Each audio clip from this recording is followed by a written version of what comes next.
Bonjour à tous et bienvenue dans cette revue bimensuelle du portefeuille Quiet Wealth. Nous sommes le 18 mai 2025 et je te propose une vidéo complète sur l'actualité économique et financière, les performances des entreprises de mon portefeuille et les dividendes perçus depuis le début du programme. Je ferai aussi un point d'analyse détaillé sur Total Energy, où j'ai entendu beaucoup de critiques ces dernières semaines. Et je vais aussi te présenter une action qui a monopolisé mon attention car elle affiche un énorme potentiel.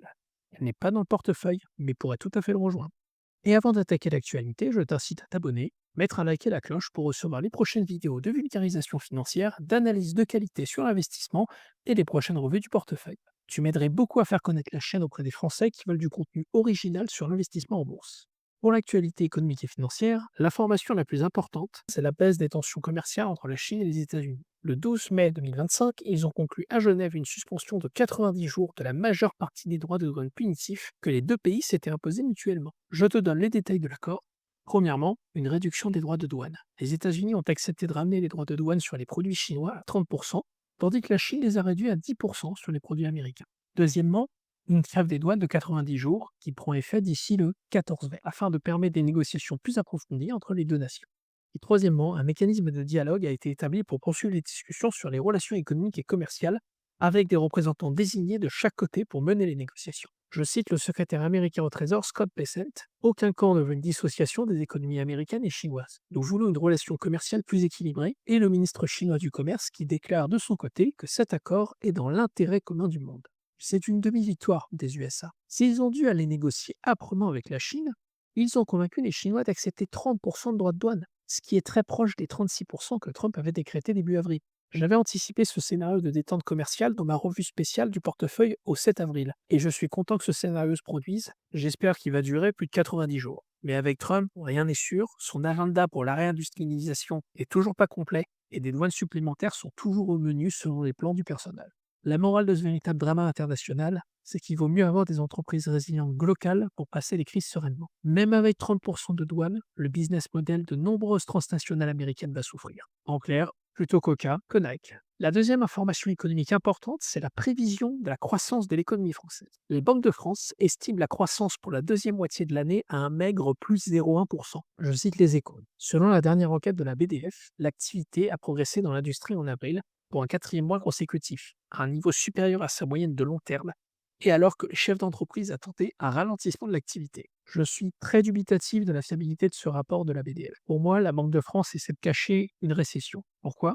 Parce que j'utilise un autre indicateur, moi, pour regarder la santé économique. C'est l'indice PMI. Il mesure la production de richesse réelle, et quand on le regarde, la France est en décroissance depuis mai 2023, que ce soit pour l'industrie ou pour les services. Je pense que la BDF a donc légèrement grossi le trait pour que le score soit pile poil au-dessus de zéro, mais de vous à moi, plus 0,1 ou moins 0,1, c'est pareil en fin de compte, il n'y a pas de croissance. L'occasion de rappeler ici, il faut éviter les entreprises en bourse qui dépendent trop d'un pays en stagnation, et de viser les entreprises qui ont encore des juteux profits à faire à l'international ou qui sont positionnées dans des niches de marché très spécifiques. On termine sur une bonne nouvelle économique. Le dollar s'est apprécié de plus de 2,5% en 2 semaines. Les annonces rassurantes de Trump ont renforcé le poids du billet vert face à l'euro. Et je vous dis ça particulièrement parce que mon portefeuille en a bien bénéficié. Quiet Wealth est en baisse de seulement moins 1,33% contre 3% il y a 2 semaines. C'est donc bonne remontée et il faut ensuite regarder ce qui explique pourquoi je suis en baisse. Et c'est encore les pertes sur change qui affectent le plus mon portefeuille malgré la récente amélioration du dollar. Comme vous pouvez voir, j'ai 335 € d'effet négatif de change dans mon portefeuille. Ce qui veut dire que si on le retranche, mon portefeuille est en hausse organique de plus 155 €. Maintenant, en rentrant dans le détail pour chaque action, on se rend compte que c'est toujours les mêmes entreprises qui forment le peloton de tête. Celles qui donnent des services indispensables comme le recyclage, le contrôle des parasites et les services industriels. Si on compare à la précédente revue du portefeuille il y a 2 semaines, deux entreprises ont connu une remontée fulgurante, c'est Loma Negra et GTT, respectivement plus 11 et plus 7,5%. Pour Loma, j'étais jusque-là assez discret sur l'entreprise car c'est une small cap qui a un énorme potentiel, mais qui a un profil assez risqué. On va dire c'est la moins conforme aux exigences de Quiet Wealth. Je n'ai pas d'informations particulières pour expliquer une telle hausse, d'autant que les résultats au premier trimestre 2025 sont assez moroses. On parle d'une baisse de chiffre d'affaires de moins 9% et une chute des profits de 75%. D'un autre côté, elle s'est également désendettée, ce qui est une bonne nouvelle. Elle peut encore supporter des baisses d'activité sans trop compromettre sa capacité à financer une relance. Je n'ai néanmoins pas plus d'informations sur cette entreprise. C'est peut-être tout simplement des mouvements de marché optimistes, je ne sais pas. GTT de son côté a enchaîné des excellentes nouvelles. Premièrement, la signature d'un contrat pour équiper 8 méthaniers chinois de membranes cryogéniques et lui fournir des services digitaux via sa filiale Ascens Marorka. C'est donc une excellente nouvelle car GTT va donc pouvoir faire des bénéfices de bout en bout avec ce partenaire, de l'industrie jusqu'au service et la surveillance. L'entreprise renforce également ses services digitaux avec l'acquisition de Danelec, une société danoise leader des boîtes noires de navires, pour 194 millions d'euros. Cette entreprise donc vend des systèmes de boîtes noires. Concrètement, elle enregistre,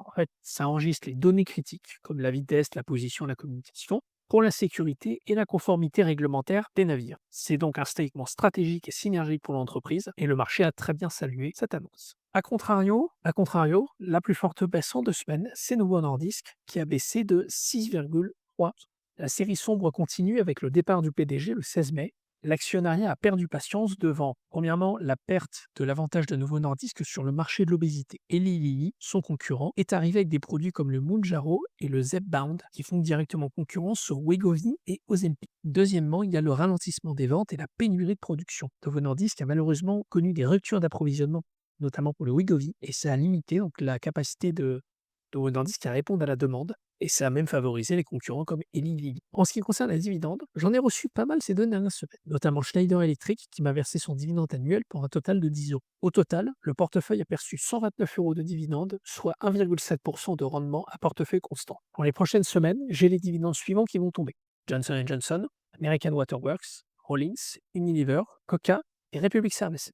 En même temps, nous allons passer l'analyse du drama sur Total Energy. Depuis la publication de ses résultats au premier trimestre 2025, je vois passer beaucoup d'avis alarmistes. Elle serait en mauvaise posture face aux changements énergétiques comme la baisse du pétrole ou la substitution des énergies fossiles pour le renouvelable. Et elle serait notamment en situation financière difficile car son endettement aurait décollé et menacerait même le versement du dividende. Il y a beaucoup de panique pour rien et je vais te le prouver. Total, c'est clairement la meilleure des majors pétrolières, devant Exxon, Chevron, BP, Shell, etc. Le business model, je le trouve excellent. Elle s'investit dans toutes les énergies fossiles: pétrole, le gaz sous forme gazeuse et le gaz sous forme liquide, donc le GNL. Comme vous pouvez voir ici, elle a un mix énergétique qui est assez bien varié. Qu'on aime ou pas les énergies fossiles, elles font vivre l'humanité depuis 1900. Soit vous en avez, vous prospérez, soit vous en manquez, vous déclinez. La consommation de pétrole, comme vous pouvez voir sur ce graphique, continue d'augmenter alors qu'on ajoute des énergies renouvelables au mix énergétique déjà existant. Ça nous montre que les énergies s'empilent, elles ne se substituent pas. Et ça, Total Energy l'a bien compris. C'est pour ça que je vous dis que son business model est excellent. Premièrement, elle a augmenté sa production d'hydrocarbures de 4% au premier trimestre 2025 et elle est la seule major à l'avoir fait. Les autres ont vu leur production en volume décliner. Elle est aussi des seules majors à faire activement de la prospection pétrolière pour augmenter ses réserves quand les autres majors réduisent leur production. Je vous montre ici ce qu'on appelle le Reserve Replacement Ratio, et c'est tout simplement les réserves que vous avez découvertes divisées par les barils de pétrole qui sortent de vos champs. En clair, un ratio supérieur à 100% montre que vous accumulez des réserves. Et les réserves de Total s'agrandissent. Son ratio réserve-remplacement est de 148%, ce qui veut dire qu'elle accumule plus de pétrole qu'elle n'en sort. Les autres majors ont toutes un ratio inférieur à 100%. Elle est donc la seule qui accumule ce pétrole, qui est de la ressource stratégique du XXIe siècle. Mais il y a un autre secteur sur lequel Total Energy est également très bien placé, c'est le GNL. Total est actuellement le troisième plus gros acteur du secteur, derrière Qatar Energy LNG et derrière Shell. J'en avais déjà parlé dans ma précédente vidéo sur GTT, donc je vous mets le lien dans la description. Le GNL, c'est la source d'énergie la plus prometteuse. Et Total est très bien placé dessus. Voilà en ce qui concerne les critiques de son business model. Pour moi, ils sont totalement infondés. L'entreprise est parfaitement en ligne avec la réalité du monde, c'est-à-dire qu'on a besoin d'énergie fossile. Et c'est pas prêt de changer. On a aussi besoin d'énergie renouvelable, et Total est en train de prendre le virage. La deuxième critique qui a été adressée à Total, c'est la dette financière qui serait beaucoup trop montée et qui menacerait le dividende de Total. Si c'est vrai, c'est très problématique, car Total est surtout privilégié parce que c'est une valeur de rente, c'est une valeur individuelle.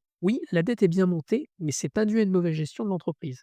C'est dû à une combinaison d'un décalage de trésorerie et de hausse des investissements. En clair, c'est temporaire. Les stocks et les créances clients augmentent comme vous pouvez le voir dans le bilan, et ça veut dire que c'est de l'argent qui n'est pas rentré, il est en attente de paiement, mais c'est de l'argent qui va être encaissé. On parle quand même de 5 milliards d'euros qui ne sont pas rentrés dans la caisse. En parallèle, des investissements lourds sont réalisés. Presque 5 milliards d'investissements nets au premier trimestre de cette année contre 4 milliards à. Résultat, la dette financière a augmenté pour combler ce trou et combler les besoins d'investissement. Et le ratio de gearing, c'est un ratio d'endettement pour les entreprises, est monté à 14% contre 8% début 2024. Sauf que si on fait abstraction des décalages de trésorerie, le ratio d'endettement, il est à 11%. C'est un taux qui est tout de suite moins grave. On est sur une légère hausse de l'endettement, mais c'est pas dramatique. Sa dette nette sur EBITDA reste toujours inférieure à 1, ce qui est un ratio exceptionnellement bas pour une pétrolière, et les profits peuvent toujours payer 10 fois les intérêts des dettes. Ça veut dire que Total n'a pas de problème à faire rouler sa dette en l'état actuel, elle a toujours des profits suffisants. Donc pour moi, pas de panique pour l'instant. Total a les moyens de ses ambitions. Si toutefois le cours du pétrole passe sous les 60 dollars pendant quelques années, là oui, il me semble peu probable que Total puisse faire à la fois des dividendes et des rachats d'actions. Si ce scénario se produit, eh bien j'aviserai à ce moment-là sur est-ce qu'il convient de garder Total ou non. Si toutefois Total Energy ne vous inspire pas confiance, peut-être que l'entreprise dont je vais vous parler vous inspirera confiance elle. C'est potentiellement une future pépite qui pourrait même rentrer dans le portefeuille QuietWare. J'ai trouvé cette pépite française sur un marché qui est très original. La majorité des gens ne savent même pas que le marché où elle opère existe. J'aime beaucoup les entreprises au business model simple, un peu ennuyeux et pourtant omniprésent dans la vie des gens. Eh bien pour Vision Group, c'est tout à fait ça et l'entreprise m'a tout de suite tapé dans l'œil. Elle est le leader mondial de la digitalisation des magasins physiques, principalement les magasins de retail alimentaire. Qu'est-ce qu'elle fait? Elle fabrique et commercialise des étiquettes IoT, ce qu'on appelle Internet of Things, donc des étiquettes connectées. Vous les avez sans doute déjà vues dans certains magasins, ça ressemble à ça. Et en plus de ces étiquettes, elle vend tout le service avec de la forte valeur ajoutée derrière. Numérisation des services en magasin, développement de services e-commerce et omnicanal, et également des services d'analyse de données collectées par ces objets. Bref, c'est un marché encore vaste. Dans tous les pays, il reste une grande part de magasins où les étiquettes sont encore en papier, où les gérants n'ont pas de stratégie globale pour faire du marketing, faire valoir leurs promotions, collecter les données et les analyser. Et c'est là que Vision Group intervient. C'est un énorme besoin à combler, et c'est pour ça que je trouve cette entreprise géniale. Le potentiel de croissance à long terme est donc réel pour au moins jusqu'à 2040. Ce potentiel, il est confirmé par les excellents chiffres du premier trimestre 2025. Le chiffre d'affaires a décollé de 31% et surtout, c'est le carnet de commandes qui double. Le carnet de commandes pour les entreprises industrielles, c'est limite ce qu'il y a de plus important à regarder. Ça veut dire est-ce que la croissance est visible à l'avenir. Là, visiblement, il y a une énorme croissance qui se profile, parle littéralement d'un doublement du carnet de commandes. Sa croissance génère pour l'instant encore des marges assez faibles, mais ce problème va se résoudre à mesure que le chiffre d'affaires va atteindre une taille critique. Un signe encourageant qui va dans ce sens, c'est le free cash flow qui décolle depuis 2023. Cela veut dire que cet argent peut être distribué aux actionnaires ou réinvesti dans l'entreprise. Elle a commencé à verser un petit dividende de moins de 1% actuellement, qu'elle entend augmenter dans les années à venir. Mais pour l'instant, elle privilégie clairement la croissance au fait de distribuer des dividendes. Moi, c'est donc une entreprise intéressante pour se positionner si vous voulez parier sur une entreprise qui est en pleine croissance et qui commencera à vous verser des dividendes plus tard. Il y a néanmoins deux petits points noirs sur le tableau, ce qui explique pourquoi je ne l'ai pas encore mis dans le portefeuille QuietWealth. Premièrement, elle a été accusée à 2 reprises par des fonds spéculatifs d'avoir, entre guillemets, truqué ses ventes. En clair, elle aurait fait beaucoup d'achats intra-entreprise qu'elle aurait fait ensuite passer pour de l'achat client. Pour l'instant, il n'y a aucune affaire judiciaire qui a été ouverte, mais c'est quand même une accusation qui est assez grave et qu'il faut prendre en compte. Deuxièmement, sa dette pèse lourd sur les résultats. Les simples intérêts de sa dette siphonnent la moitié des profits. On parle de 11 millions d'intérêts pour juste faire rouler sa dette contre un operating profit de 23 millions d'euros. Si vous ajoutez à cela les pertes sur change qui sont 2 fois supérieures au profit, l'entreprise n'a pas de profit suffisamment grand pour commencer à verser des gros dividendes maintenant et surtout, elle peut être mise en difficulté par le poids financier. Je la mets dans la liste des entreprises qui m'intéressent et je surveille attentivement le dossier. Peut-être que dans un an, elle fera partie du portefeuille. Pour conclure cette vidéo, je te propose de retenir 4 points clés. Premièrement, privilégier les entreprises locales. Les entreprises qui sont donc à la fois globales, mais qui ont des chaînes d'approvisionnement locales. Car on ne sait jamais comment vont finir les tensions commerciales. Trump peut remettre des douanes ou les lever, on ne sait pas. Dans le doute, il faut avoir des entreprises qui sont insensibles à ces menaces-là. Deuxième point, éviter les entreprises trop liées à la France, car la conjoncture locale actuelle est mauvaise et malheureusement, je pense, ça ne va pas s'arranger dans les années qui viennent. Total Energy reste un bon business model. L'alerte sur sa dette, pour moi, est totalement exagérée pour l'instant. Et quatrième point, Vision Group est une entreprise intéressante, mais il faut se faire son propre avis après une recherche approfondie de son business model. Pour moi, je la vois comme une entreprise à un fort potentiel, mais j'attends qu'elle ait clarifié les 2 points noirs que j'ai identifiés avant de la mettre dans le portefeuille. Voilà, c'était tout pour cette revue du portefeuille. Je te dis à bientôt dans une vidéo spéciale où je te présenterai une liste d'actions à ne surtout pas acheter en bourse, selon mon avis et bien évidemment, et je te dis à dans 2 semaines pour la prochaine revue du portefeuille. Si la vidéo t'a plu, aime-la, abonne-toi et mets la cloche pour recevoir la prochaine vidéo. Tu peux aussi suivre la composition de mon portefeuille sur le lien Trading 212 que tu peux retrouver dans la description.